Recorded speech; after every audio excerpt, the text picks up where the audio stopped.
If these books are your vibe, you're looking for more spice, plus you're like me and you're like, why do all of these badass FMCs have to end up with just one love interest at the end? Why do we have to just choose one? So here are some of my current favorite super underhyped fantasy romance books that are wide choose, meaning there is one FMC, multiple male love interests, and we are not just choosing one. This one is sort of like a wide choose werewolf fourth wing. We have the fated mates, we have the rejected mate bond, we also have trainer trainee, enemies to lovers, and we have a military college. Plus all of her fated mates are werewolves. So if you are a werewolf girly, you're a fourth wing girly, you're a fated mates girly, you're a wide choose girly, I'm telling you, this is the perfect book for you. I am literally obsessed with this series right now. I put it off for so long and then I found out it was Dark Academia and I was like, oh my gosh, sign me up. Plus I did not realize it was a wide choose. This one honestly is a really cool mashup between Zodiac Academy, Ruthless Boys of the Zodiac, and Psycho Shifters by Jasmine Moss. How about Shifters, an academy setting, plus a little bit of Greek mythology thrown in here? If you have not read this book yet, Jasmine Moss is one of the best wide choose writers out there. She has the most comedic, like entertaining writing. So this not only is like a wide choose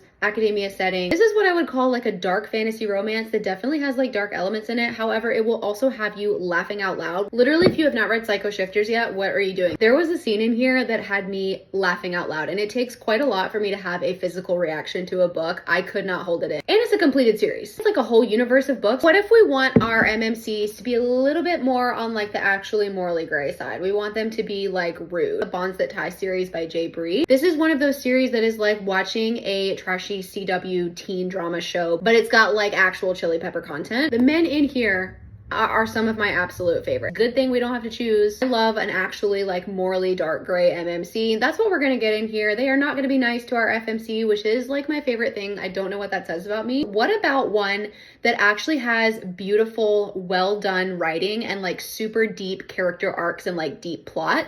We're gonna go with Reign of Shadows and Endings, the Legacy series by Melissa K. Roach. Now, this one is a slow burn, and it is going to make you work for that romance. This is also what I like to call like an extra dark fantasy romance. We have subject matter in here that is not always super fun. Our FMC is going through it, and this is another situation where we are going to absolutely despise the MMCs, or at least like a couple of the MMCs right out the gate. You are going to be saying at the end of this book, there is no way you could ever fall in love with this man. There's no way you could ever like this man. You will eat your words. The most underhyped series on here. I still don't know why. I've tried to tell people for like a couple years at this point, and still we're not talking about this series. Ruthless Boys of the Zodiac is probably the top tier, like best multiple MMC situation out there. Like this one has a mystery element, has an FMC that is not annoying in my opinion. She's a vampire. We have a dragon shifter, a harpy shifter, Nemean lion shifter, and a basilisk shifter. So if you're reading things like Kiss of the Basilisk, like that awoke something into you, it's now time to move on to literally one of my favorite series of all time.